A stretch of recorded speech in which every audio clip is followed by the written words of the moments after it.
Hello, welcome back to the Southern Bible Thumper channel. For this upload, we'll be reading Numbers chapter 22. And the children of Israel set forward and pitched in the plains of Moab on this side Jordan by Jericho. And Balak the son of Zippor saw all that Israel had done to the Amorites, and Moab was sore afraid of the people because they were many, and Moab was distressed because of the children of Israel.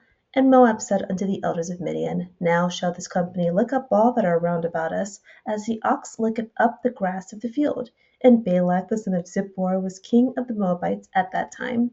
He sent messengers therefore unto Balaam the son of Beor to Pethor, which is by the river of the land of the children of his people, to call him, saying, Behold, there is a people come out from Egypt. Behold, they cover the face of the earth, and they abide over against me. Come now, therefore, I pray thee, curse me this people, for they are too mighty for me. Peradventure I shall prevail, that we may smite them, and that I may drive them out of the land. For I wot that he whom thou blessest is blessed, and he whom thou cursest is cursed. And the elders of Moab and the elders of Midian departed with the rewards of divination in their hand, and they came unto Balaam, and spake unto him the words of Balak. And he said unto them, Lodge here this night, and I will bring you word again, as the Lord shall speak unto me. And the princes of Moab abode with Balaam. And God came unto Balaam, and said, What men are these with thee? And Balaam said unto God, Balak the son of Zippor, king of Moab, hath sent unto me, saying, Behold, there is a people come out of Egypt, which covereth the face of the earth. Come now, curse me them. Peradventure I shall be able to overcome them, and drive them out. And God said unto Balaam, Thou shalt not go with them, thou shalt not curse the people, for they are blessed.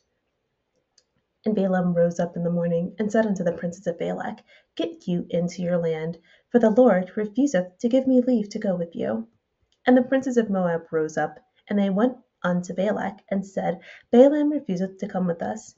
And Balak sent yet again princes more and more honorable than they. And they came to Balaam, and said to him, Thus saith Balak the son of Zippor, Let nothing, I pray thee, hinder thee from coming unto me. For I will promote thee unto very great honour, and I will do whatsoever thou sayest unto me. Come therefore, I pray thee, curse me this people. And Balaam answered and said unto the servants of Balak, If Balak would give me his house full of silver and gold, I cannot go beyond the word of the Lord my God, to do less or more. Now therefore, I pray you, tarry ye also here this night, that I may know what the Lord will say unto me more. And God came unto Balaam at night, and said unto him, If the men come to call thee, rise up and go with them. But yet the word shall I say unto thee, thou shalt do. And Balaam rose up in the morning, and saddled his ass, and went with the princes of Moab. And God's anger was kindled because he went. And the angel of the Lord stood in the way for an adversary against him. Now he was riding upon his ass, and his 2 servants were with him. And the ass saw the angel of the Lord standing in the way, and a sword drawn in his hand. And the ass turned aside out of the way, and went into the field. And Balaam smote the ass to turn her into the way. But the angel of the Lord stood in a path of the vineyards, a wall being on this side, and a wall on that side. And when the ass saw the angel of the Lord, she thrust herself onto the wall, and crushed Balaam's foot against the wall, and he smote her again. And the angel of the Lord went further, and stood in a narrow place, where was no way to turn, either to the right hand or to the left.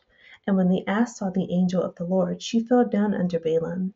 And Balaam's anger was kindled, and he smote the ass with a staff.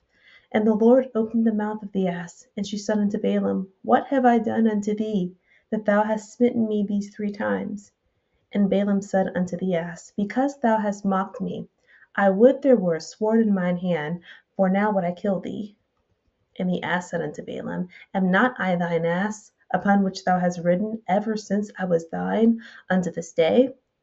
Was I ever wont to do so unto thee? And he said, Nay. Then the Lord opened the eyes of Balaam, and he saw the angel of the Lord standing in the way, and a sword drawn in his hand, and he bowed down his head, and fell flat on his face. And the angel of the Lord said unto him, Wherefore hast thou smitten thine ass these 3 times? Behold, I went out to withstand thee, because thy way is perverse before me. And the ass saw me, and turned from me these 3 times. Unless she had turned from me, surely now also I had slain thee, and saved her alive.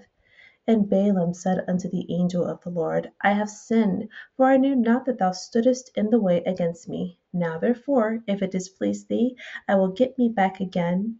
And the angel of the Lord said unto Balaam, Go with the men, but only the word that I shall speak unto thee, that thou shalt speak. So Balaam went with the princes of Balak.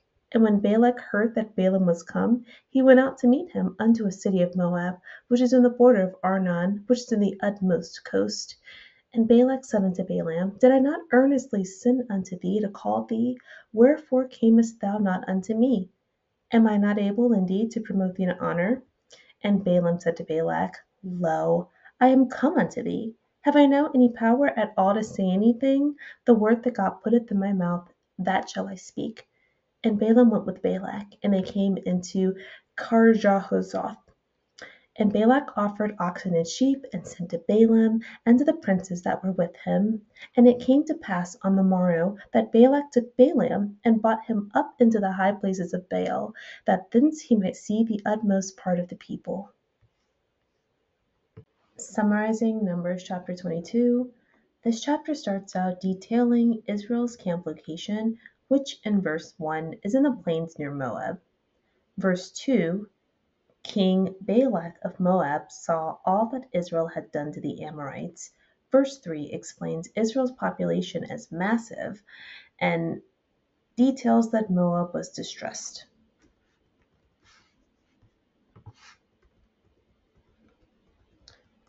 We can understand Moab's concern by recapping what happened at the end of chapter 21. Israel demolished the Amorites in verse 24 of chapter 21. In verses 21 through 22, Israel requested permission from King Sihon to pass through the territory. King Sihon refused access and then waged war on Israel. Verse 24, Israel smote the Amorites and took over their land. There is some additional detail given in verse 26. The children of Ammon, or the Amorites, defeated the previous kingdom who occupied that territory. So there was a group of people who were already there. The Amorites defeated those people, and then because of their warlike nature, they preemptively attacked the Israelites and ended up getting demolished. So these same people are now right beside Moab. Also in chapter 21, Israel defeated King Og of Bashan. In verse 31, Moses had sent spies to a place called Jazer. They were looking for Amorites, who they found, captured, and took over their land. In verse 33 of chapter 21, King Og came out against Israel, and so he presented themselves as the enemy to the Israelites. And so they were defeated. In verse 35, it says, they were smote until there were none left alive. So that's now the end of chapter 21. Israel has defeated two different groups of people. So now we're in chapter 22. Moab has witnessed these gnarly events, and they are concerned about the kingdom's defense capacity. King Balak sends messengers requesting that King Baalam travel there and curse Israel.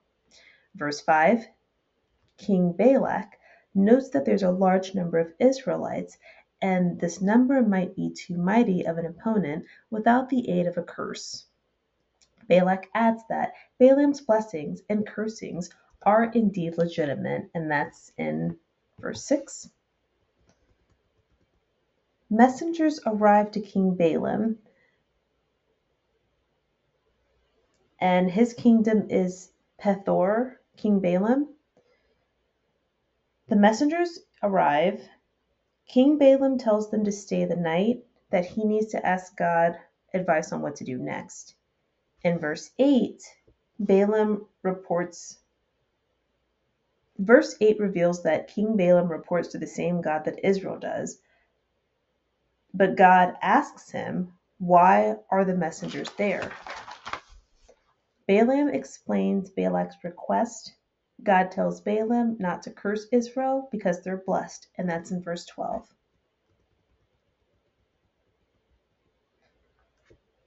Balaam communicates God's response to the messengers, who then tell King Balak. Balak, not accepting that for an answer, asked a larger number of more prestigious messengers to ask Balaam to come to Moab and curse Israel. When the messengers arrive, Balaam tells them to stay while he seeks God's answer. Verse 21, God gives Balaam confirmation to go with the condition that he say only what God tells him to say. Then we have verses 21 to 22. Okay, in 22, King Balaam and his 2 servants left for Moab. Balak rode his female donkey, and then in 22, God's anger was kindled because he went. And God sent an angel to inconvenience him. But only the donkey can see the angel. She tries to avoid the angel 3 times. King Balaam becomes unreasonably angry with her, beating her each time. Verse 28, God gives the donkey the ability to speak. She asks Balaam, why is he beating her? He responds that she's making a fool of him and he would kill her if he had a sword. She asks him, does he ever remember her acting this way? And he says no. Verse 31, God allows Balaam to see the angel. The angel then asks Balaam, why is he beating the donkey? The angel then informs Balaam that he was sent by God to inconvenience him, that the donkey was only trying to avoid him. He also lets Balaam know that he would have killed him and let her live if he were to keep going. Balaam admits that he was wrong and asks the angel if he should continue to Moab. The angel says that he can go, but only say what he tells him. And that's in verse 35.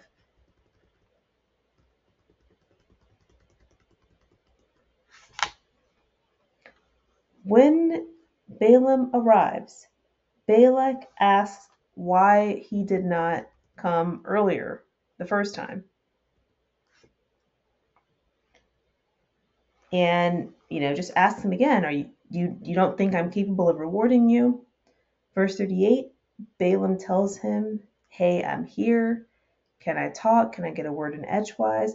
I will only say what God puts in my mouth to say. Verse 39, they travel to a different city. And then verse 40, it says, Balak sacrificed oxen and sheep. And then verse 41, Balak took Balaam to a different vantage point to spy on Israel some more. So, highlights. Moab was fearful based on their observation of Israel. Moab had no direct interaction with Israel. And then in verse 2, King Balak saw what the Israelites had done. He witnessed the capacity of Israel and began to plot on them based on an observation. The other thing to point out here is that what Moab observed, because when we look at chapter 21, verses 20 through 21, Edom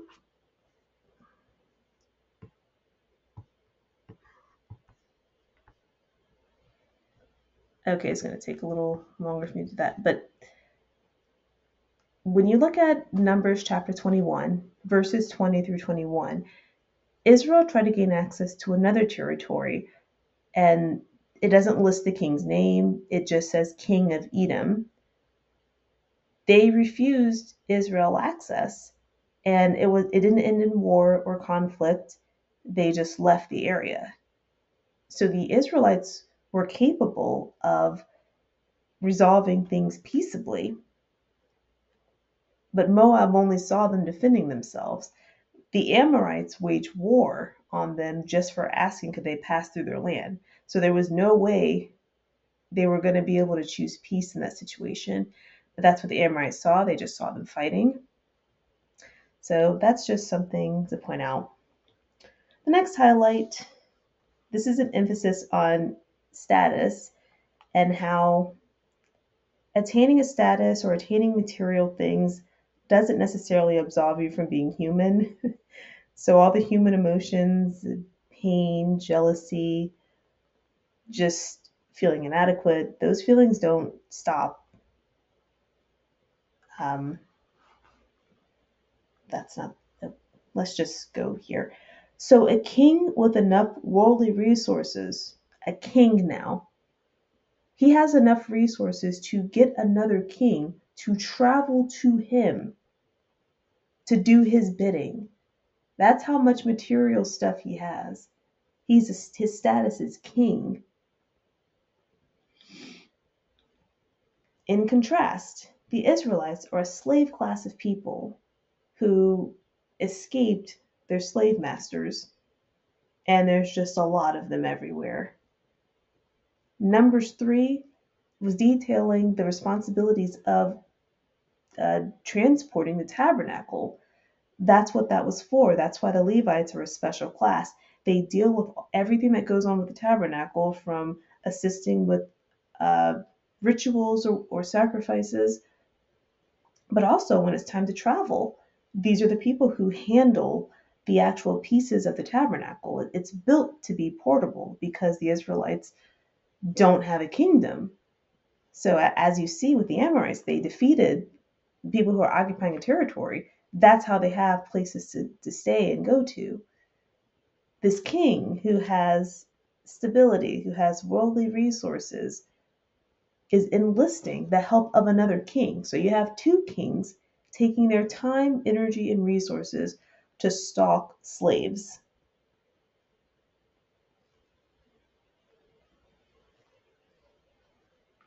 So, but that, even that point is, uh, there's more, that is a point that can be made.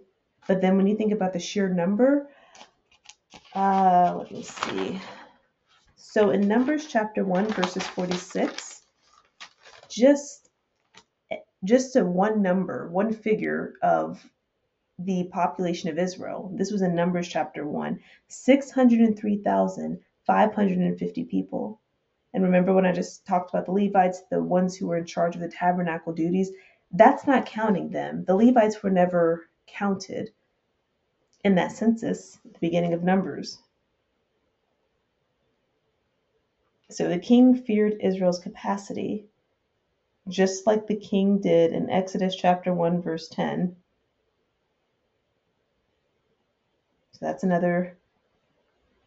They feared the capacity. Since they had no direct interaction with Israel, they only could fear what they could do. The next point, Balak knew that his kingdom and resources would not be enough to drive Israel out. Moab created Israel's identity and the solution to dealing with them. Balak wants to curse them, even though Israel has demonstrated that they could be peaceful. The next point, God tells Balak that he can go to Moab, and then gets angry with him and sends an angel to inconvenience him. Now, this does seem contradictory at first, but we have to read into it a bit more to understand why this is not a contradiction. So we have to remember, Balaam is the man who every time messengers come, he has to, you can wait here, but I'm going to ask God first. He's the extra godly man that he asks God before he makes a decision, right? So he's really, really, really godly. So when this angel comes to inconvenience him, this godly man can't see this angel. That's what we need to be paying attention to. This godly man who goes to God for every time there's some, I don't know, I'm going to go to God. You wait here. The gesture, because he's got the resources to, you can stay here to, I'm going to ask God. But then you're so angry at a donkey that has been served you for a period of time. You're so angry at the donkey that when she speaks, this is the second time in the Bible an animal is speaking, and it doesn't even make this man question this donkey that has never talked before the entire time you've had her.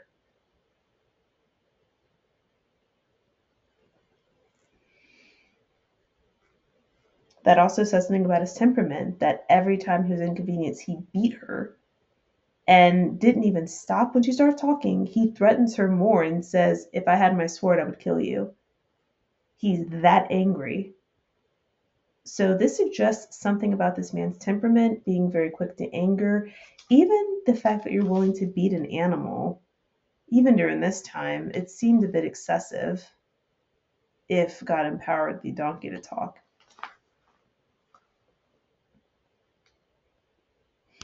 And then in verse 31, God had to open his eyes to see the angel. So he's still, whatever he was dealing with, the two servants that were with him couldn't get to him.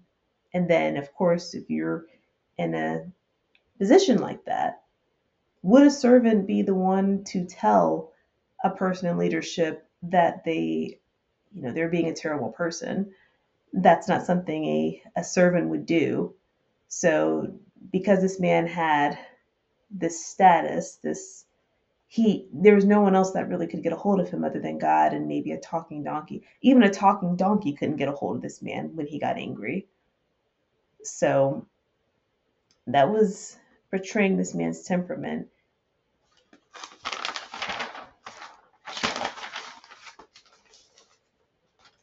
Verse 9, God asked Balaam about the messengers that Balak sent. And if God is all knowing, why would he need to ask questions about this? We also saw this in the book of Genesis. I have been living under the assumption that God knows every single thing, all of your thoughts and choices. I have not read where it says that, where God says that himself, that that's who he is. So